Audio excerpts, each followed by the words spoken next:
यह सुनकर गोपाल को गुस्सा आ गया और उसने कुल्हाड़ी को उठाया और उनके पीछे भागने लगा, जिस पर वह दोनों डर गए और उल्लू को छोड़कर भाग गए। अरे जल्दी जल्दी भाग, गोपाल तो पागल हो गया है, ये हमें मार डालेगा। हाँ सही कह रहा है, भाग भाग। यह कहकर वह दोनों भाग गए, जिस पर गोपाल ने उल्लू से कहा, तुम ठीक तो हो ना? हाँ हाँ मैं ठीक हूँ, आपका बहुत बहुत धन्यवाद जो आपने हमें बचा लिया, वरना ये हमें बेच देते और लोग हमें मार डालते।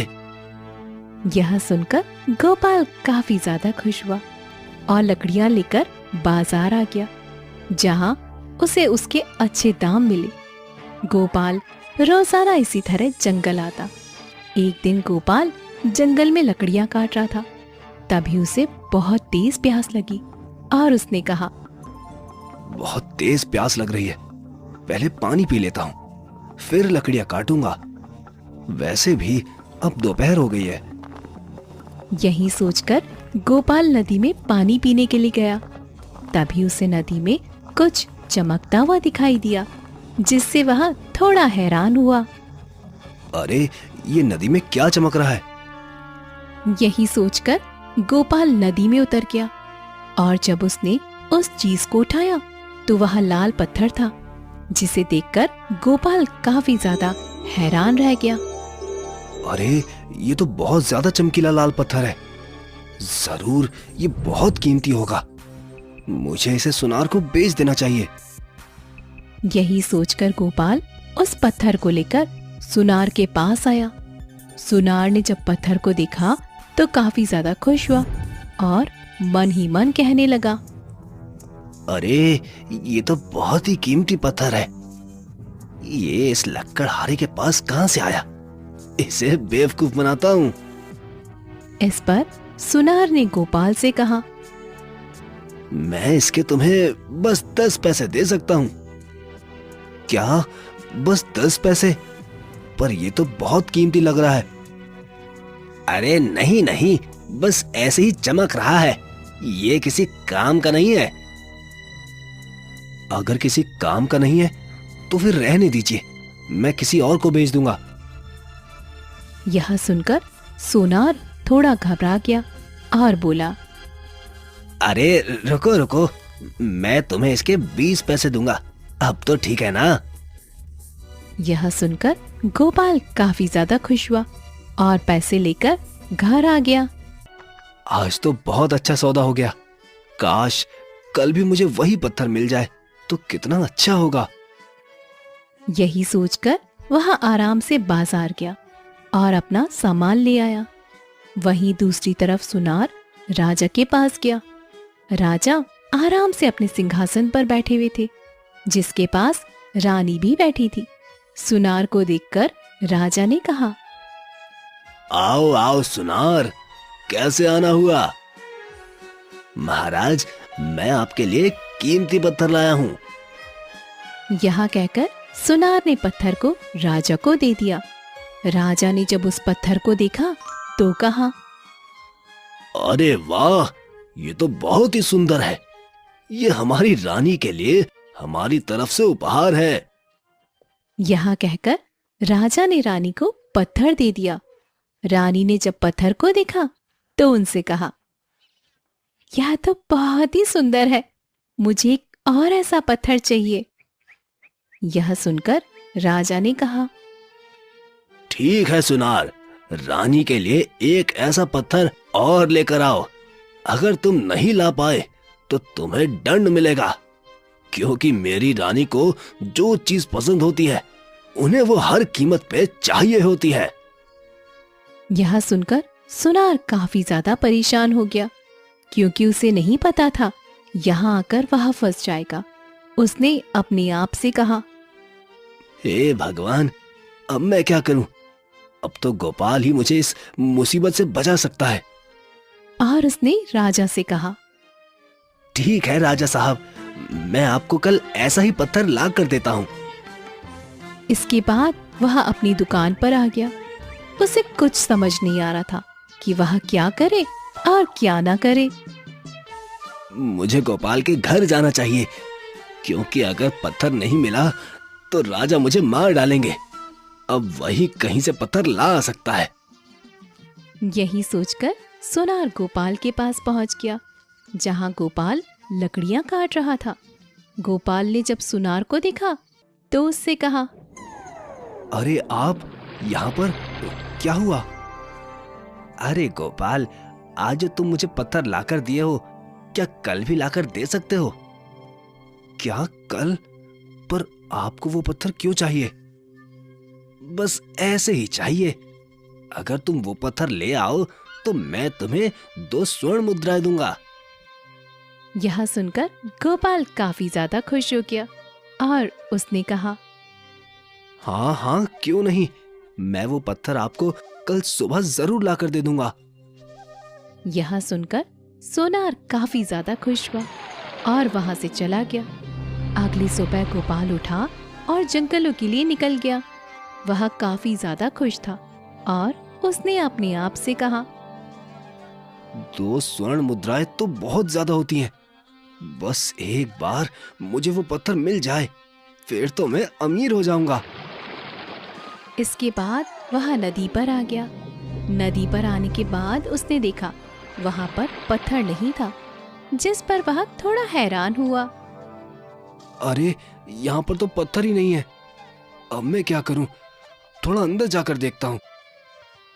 यह सोचकर गोपाल नदी के थोड़ा और अंदर गया, पर उसे वहां भी पत्थर नहीं मिला, जिससे वह थोड़ा हताश हो गया। अरे ये क्या? अगर मुझे वो पत्थर नहीं मिला तो मुझे कभी भी स्वर्ण मुद्राएं नहीं मिल पाएंगी। अब मैं क्या करूं? यह कहते हुए गोपाल आगे बढ़ता गया। तभी उसे कुछ चमकीले पत्थर दिखाई दिए, जिससे गोपाल काफी ज्यादा खुश हो गया। अरे वाह, यहाँ तो कई सारे चमकीले पत्थर हैं। यह कहकर उसने सारे पत्थरों को उठाया। तभी उसे और सारे पत्थर दिखाई दिए, जिससे वह आगे बढ़ता चला गया। काफी दूर आने पर उसे एक पेड़ पर एक लकड़ी का सिर कटा हुआ दिखाई दिया, जो लटक रहा था और उससे खून की बूंदें टपक रही थी, जो पत्थर में बदल जाती थी। यह देखकर गोपाल बुरी तरह से डर गया और जोर जोर से चिल्लाने लगा। वहीं जब उस लड़की ने गोपाल को देखा तो जोर जोर से हंसने लगी और फिर रोने लगी। इस पर गोपाल ने कहा, तुम कौन हो और इस तरह हंस क्यों रही थी और अब रो रही हो? इस पर उस लड़की ने उत्तर दिया, मैं वैभव नगर की राजकुमारी हूँ। मुझे एक राक्षस ने पकड़ लिया है और मेरा ऐसा हाल करके मुझे इस पेड़ पर बांध दिया है। पर तुम हंसी क्यों थी? मुझे हंसी इसलिए आई क्योंकि अब तुम भी मेरी तरह यहीं लटकोगे, और रोना इसलिए आया कि मैं अब यहाँ से कभी भी आजाद नहीं हो पाऊंगी। मुझे अपने परिवार की बहुत याद आती है। यह सुनकर गोपाल को उस राजकुमारी पर दया आ गई और वह उससे बोला, मैं तुम्हें आजाद करूंगा। चलो, मैं तुम्हें अभी आजाद करता हूँ। नहीं नहीं, मुझे छूना मत। अगर तुमने मुझे छुआ तो राक्षस आ जाएगा। तभी वहां पर किसी के आने की आहट हुई, जिससे गोपाल उसी पेड़ के पीछे छिप गया। तभी वहां पर राक्षस आया। राक्षस ने राजकुमारी से कहा, चलो, खाना बनाने का समय हो गया है। अब मेरे लिए खाना बनाओ चल के। यहाँ कहकर राक्षस ने उस राजकुमारी का सिर पेड़ से उतार लिया और एक गुफा में ले गया।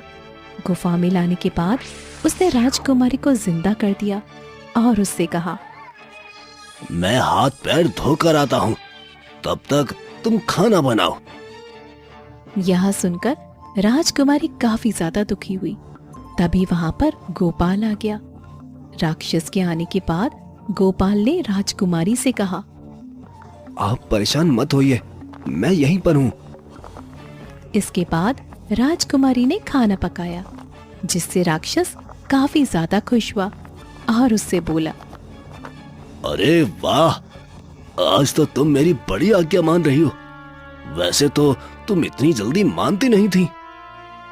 वहां बस तुम्हारे साथ रहते रहते इसीलिए ऐसी हो गई हूँ।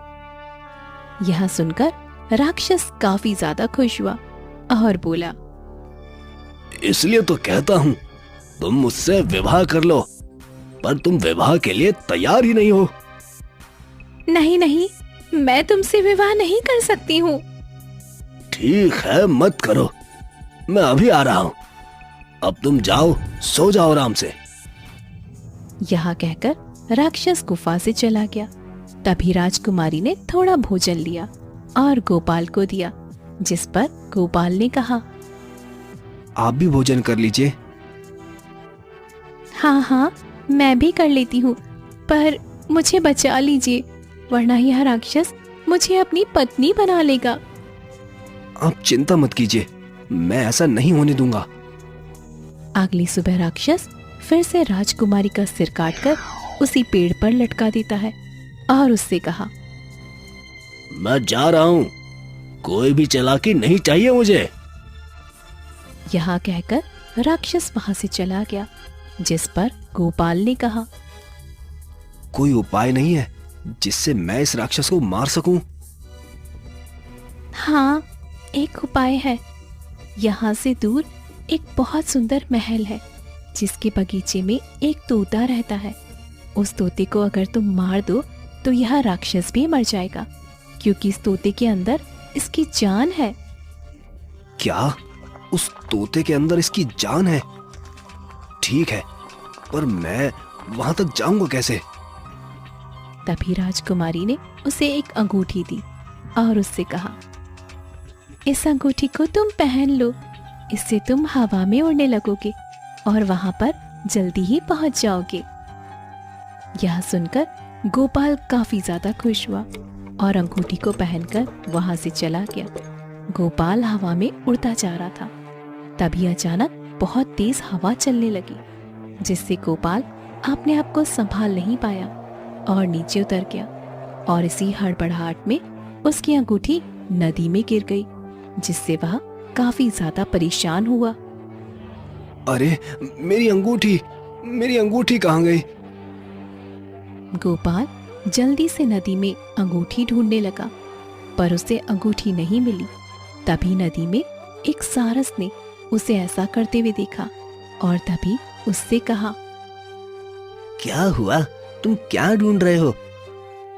मेरी अंगूठी खो गई है, इस नदी में वही ढूंढ रहा हूं। मैं तुम्हारी मदद करता हूं।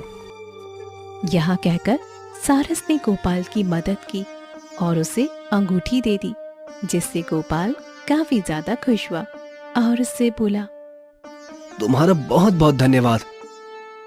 अरे तुमने मुझे पहचाना नहीं है, मैं वही सारस हूँ जिसे तुमने बचाया था। यह सुनकर गोपाल काफी ज्यादा खुश हुआ और अंगूठी पहनकर फिर से उसी महल के लिए निकल गया। अभी वह आराम से आसमान में उड़ता हुआ जा रहा था। तभी एक बहुत बड़ा पंछी आया और उसे अपने पंजों से दबाकर ले गया और एक गुफा में पटक दिया, जिससे गोपाल काफी ज्यादा परेशान हुआ, क्योंकि गुफा में चारों तरफ अंधेरा था। अरे ये मैं कहाँ आ गया? अब मैं क्या करूं? अब मैं राजकुमारी को कैसे बचाऊंगा? गोपाल को कुछ भी समझ नहीं आ रहा था। तभी उसे किसी की आवाज सुनाई दी, जिससे गोपाल बुरी तरह से डर गया। तभी अंधेरे में दो आंखें दिखाई दी और वहां पर वही उल्लू था। उल्लू ने गोपाल से कहा, डरो मत, मैं वही उल्लू हूँ जिसे तुमने बचाया था। चलो मैं तुम्हें इस गुफा से बाहर निकालता हूँ। यहाँ कहकर उल्लू ने गोपाल को गुफा से बाहर निकाला, जिस पर गोपाल ने कहा, तुम्हारा बहुत बहुत धन्यवाद। अरे धन्यवाद की क्या बात है? वैसे आप जा कहाँ रहे हैं? इस पर गोपाल ने उल्लू को सारी बात बताई, जिस पर उल्लू ने कहा, बस थोड़ी दूर पर ही वो महल है, पर याद रखना उस महल में शैतान का एक पालतू तोता रहता है। हाँ हाँ, मैं उसी तोते को मारने जा रहा हूँ। उस तोते को मारने से कुछ नहीं होगा, तुम्हें उस शैतान को मारने के लिए तोते के गले में पड़ी माला को तोड़ना पड़ेगा, जिससे शैतान मर जाएगा। यह सुनकर गोपाल काफी ज्यादा खुश हो गया और इसके बाद वह उसी महल में आ गया। महल में आने के बाद वह उस बगीचे में पहुंच गया। बगीचे में आने के बाद वह उसी तोते को ढूंढने लगा। तभी उसे तोता आता हुआ दिखाई दिया। तोते ने जब गोपाल को देखा तो वह घबरा गया। नहीं नहीं, मुझसे दूर रहो, मुझे मत मारो। मैं तुम्हें नहीं मारने आया हूँ, बल्कि उस शैतान को मारना चाहता हूँ। मुझे पता है, जो भी राक्षस को मारने आता है वो मुझे ही मारता है। नहीं नहीं, मैं यहाँ नहीं रहूंगा, मैं जा रहा हूँ। इस पर गोपाल ने उससे कहा, नहीं नहीं, मैं तुम्हें कुछ नहीं करूंगा। मुझे पता लग गया है, तुम्हारे गले में जो माला है उसे तोड़ने से शैतान मर जाएगा। यह सुनकर तोता काफी खुश हुआ। वहीं दूसरी तरफ राक्षस राजकुमारी के पास आया और राजकुमारी से बोला, लगता है तुम मेरी बात ऐसे नहीं मानोगी। अब मैं तुम्हें मार डालता हूँ। यह कहकर राक्षस ने जैसे ही राजकुमारी के सिर पर वार करना चाहा, वैसे ही वह जलने लगा, क्योंकि उधर गोपाल ने उस माला को तोड़ दिया था, जिससे राजकुमारी जोर जोर से हंसने लगी और उससे बोली, अब तू मेरा कुछ नहीं बिगाड़ सकता, अब तू इसी तरह मर जाएगा। और कुछ ही देर में राक्षस जलकर मर गया। वहीं दूसरी तरफ माला टूटते ही वह तोता एक सुंदर राजकुमार में बदल गया और बोला, तुम्हारा बहुत बहुत धन्यवाद। उस राक्षस ने मुझे भी अपनी कैद में रखा था, तुमने मुझे आजाद कराया। तुम्हारा बहुत बहुत धन्यवाद। यह सुनकर गोपाल काफी ज्यादा खुश हुआ और इसके बाद वह राजकुमारी के पास आया। उसने राजकुमारी के सिर को उतारा और गुफा में ले गया, जिस पर राजकुमारी ने कहा, यहाँ पर जादुई पत्ते होंगे, उनका रस मेरी गर्दन पर डाल दो। यह सुनकर गोपाल ने वैसा ही किया, जिससे राजकुमारी का सर जुड़ गया। इस पर राजकुमारी ने कहा, आपका बहुत बहुत धन्यवाद। अरे राजकुमारी जी, ये तो मेरा कर्तव्य था। चलिए, मैं आपको आपके महल छोड़ देता हूँ। नहीं नहीं, मैं आपसे ही विवाह करना चाहती हूँ। अब मैं आपके साथ ही रहूंगी। पर मैं तो बहुत ही गरीब लकड़हारा हूँ, आप मेरे साथ कैसे रह सकती हैं? क्यों नहीं रह सकती? वैसे आपके पास वह कीमती पत्थर तो होंगे ही ना? हाँ, पर उन्हें तो मैं सुनार को देने जा रहा हूँ। नहीं नहीं, आप उन्हें किसी राजा को दे दीजिए, उनसे आपको काफी अच्छे दाम मिलेंगे। यह सुनकर गोपाल काफी ज्यादा खुश हुआ और वह राजकुमारी को लेकर महल आया, जहाँ उसने राजा को पत्थर दिखाए। पत्थर को देखकर राजा काफी खुश हुआ और उसने गोपाल से कहा, अरे वाह, इतने सारे पत्थर तुम्हारे पास कहाँ से आए? इस पर गोपाल ने कहा, ये पत्थर बहुत ही कीमती हैं, बस आप इसके दाम बताइए। इस पर राजा ने गोपाल को बहुत सारी स्वर्ण मुद्राएं दी और वहां से वह लोग चले गए। अब गोपाल और राजकुमारी